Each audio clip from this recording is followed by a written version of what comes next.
Hello students, welcome to the channel. Today we are going to discuss your English chapter 5 Fuel of the Future. In this video we are going to discuss the short summary of this chapter in Hindi. So students, इस chapter में mainly ऐसी energy की बात की गई है जो clean हो और रिन्यूएबल हो, यानी ऐसी एनर्जी जो हमारे वातावरण को, इन्वायरमेंट को दूषित ना करे, उससे कोई पोल्यूशन ना हो और रिन्यूएबल हो, यानी हम उसे दोबारा प्राप्त कर सकें और वो खत्म ना हो। इस तरह की नवीकरणीय हम बोल सकते हैं इसे। तो ऐसी एनर्जी की बात की गई है। तो ऐसी एनर्जी हमें सन से मिलती है, विंड से यानी हवा से, बायोगैस का यूज करते हैं, वाटर का हाइड्रो जो तकनीक है उससे यूज करते हैं। सन से हम सोलर पैनल देखे होंगे आपने, जिससे सनलाइट से जो है हम एनर्जी प्रोड्यूस करते हैं। विंड से, हवा से हम करते हैं, वैसे पवन चक्की या विंड प्लांट्स लगाते हैं जिससे हम उससे एनर्जी प्राप्त करते हैं। वाटर हाइड्रो सिस्टम से एंड बायोगैस से हम एनर्जी प्राप्त करते हैं। सो इंडिया जो है कि ओनली ऐसी मिनिस्ट्री है जो रिन्यूएबल एनर्जी सोर्सेज पे काम करती है, यानी रिन्यूएबल एनर्जी सोर्सेज का एक ऐसा मंत्रालय है भारत में, वर्ल्ड में एक ही ऐसा मंत्रालय है भारत के पास। और भारत जो है, India world 5th largest producer of wind energy, यानी भारत जो है विश्व में 5वें स्थान पर आता है विंड एनर्जी प्रोड्यूस करने में, यानी हवा द्वारा एनर्जी जो बनाई जाती है उसको। तो ऐसे जो रिन्यूएबल सोर्सेज हैं एनर्जी के, वो क्या हो गए? सोलर पैनल से हो गया, हाइड्रो सिस्टम से हो गया, जब वाटर बहुत तेजी से नीचे गिरता है तो वहां से हम एनर्जी प्राप्त करते हैं, विंड से करते हैं। ऐसी और तकनीकें जो हैं मौजूद है। तो इस प्रकार से हम अ, जो है एनर्जी लेते हैं। पर खास तौर से इस चैप्टर में विंड एनर्जी की बात करती है, यानी ऐसी एनर्जी जो हवा से प्राप्त होती है।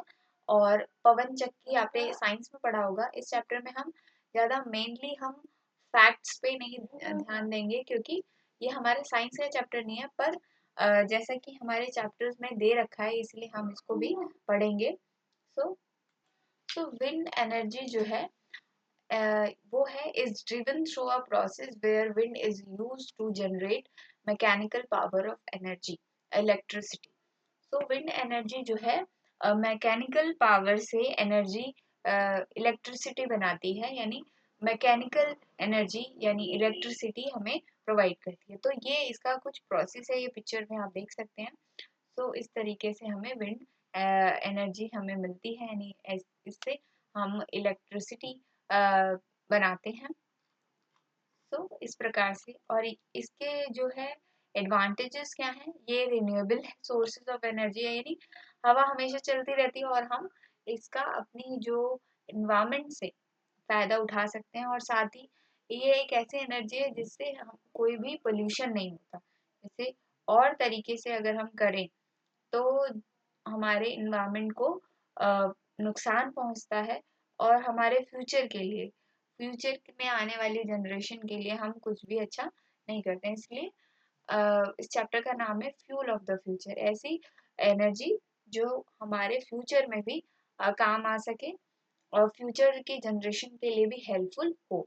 और विंड एनर्जी की खासियत क्या है? ये पोल्यूशन फ्री है, यानी पोल्यूशन नहीं होता।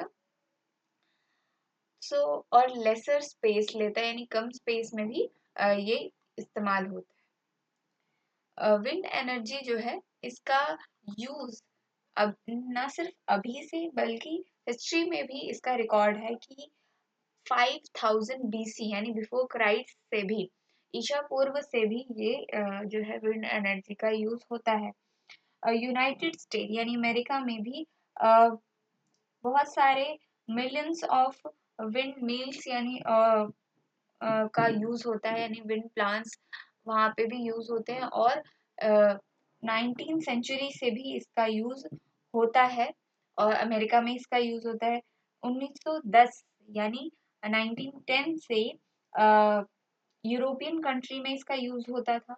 विंड एनर्जी का अलग अलग तरीके से वो यूज करते थे फॉर द पंपिंग वाटर और इस तरीके की चीजों के लिए वो यूज करते थे। भारत में तमिलनाडु ऐसा क्षेत्र है जहाँ पर सबसे ज्यादा विंड एनर्जी प्रोड्यूस होती है। इंडिया ने 10 ईयर्स में 2000 मेगावाट एनर्जी प्रोड्यूस करी, जिसमें आधा भाग सबसे ज्यादा तमिलनाडु में प्रोड्यूस हुआ। तो भारत में सबसे ज्यादा जो है तमिलनाडु ही विंड एनर्जी प्रोड्यूसर है। इसके साथ ही गुजरात, आंध्र प्रदेश और महाराष्ट्र और कई क्षेत्रों में भी इस पर काम हो रहा है और यहाँ पर भी विंड एनर्जी का यूज होता है। आगे जब हम देखते हैं तो विंड एनर्जी जो है क्लीन है, रिन्यूएबल है, हमारे इन्वायरमेंट को हार्मफुल नहीं करती, इजीली हम इसको बना सकते हैं और एक बार ही इसका जो है इसको लगाने का खर्चा आता है। बाकी ये हमें जो है अच्छी एनर्जी यानी आसानी से हम जो है एनर्जी प्राप्त कर सकते हैं, इलेक्ट्रिसिटी इससे बना सकते हैं। और आगे बताया गया है कि 1999 में कैलिफोर्निया में जो है विंड प्लांट्स लगाए गए और ये बताया गया कि अगर वो किसी और तरीके से एनर्जी बनाते, इलेक्ट्रिसिटी बनाते, तो क्या है वहाँ का एनवायरनमेंट दूषित हो जाता, इतना कार्बन डाइऑक्साइड प्रोड्यूस हो जाता जिससे एनवायरनमेंट दूषित हो सकता था। और उसको रोकने के लिए 90 मिलियन से 175 मिलियन ट्री की जरूरत होती, ताकि वो एयर को वायु को जो है प्यूरिफाई कर सके यानी अच्छा कर सके। नहीं तो बहुत ज्यादा कार्बन डाइऑक्साइड हो जाता और उनका एनवायरनमेंट खराब हो जाता, दूषित हो जाता। पर उन्होंने अदर एनर्जी प्लांट्स की जगह उन्होंने विंड एनर्जी को प्रेफर किया, क्योंकि ये क्या है एनवायरनमेंट को बेकार नहीं करता, दूषित नहीं करता, इसलिए उन्होंने विंड एनर्जी को चुना।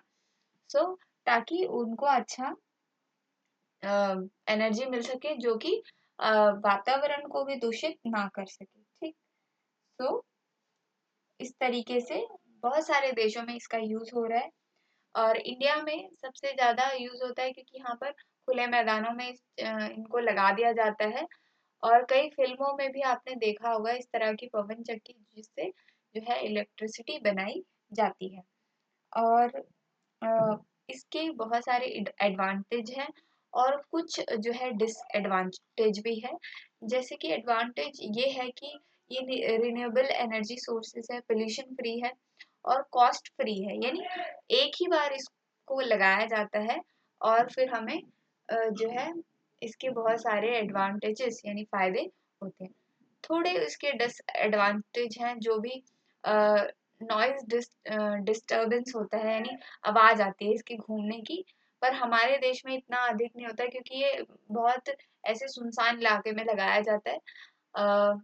और जो है कई बर्ड्स, कभी कभार क्या होता है बर्ड्स आती हैं या पक्षी वगैरह, सो वो कट जाते हैं या उनको लग जाती है क्योंकि ये घूमती रहती है और उसके बीच से बर्ड्स वगैरह जाती हैं तो वो उनको खतरा रहता है। पर एडवांटेज इसके बहुत सारे हैं और कुछ डिसएडवांटेज हैं जो मैंने बताया आपको। सो इस प्रकार से जो है विंड एनर्जी बहुत अच्छा सोर्स है रिन्यूएबल एनर्जी का और क्लीन एनर्जी का। सो इस प्रकार से हम इलेक्ट्रिसिटी बनाते हैं। यही इस चैप्टर में था। आशा है कि आपको समझ आया होगा। Thank you for watching.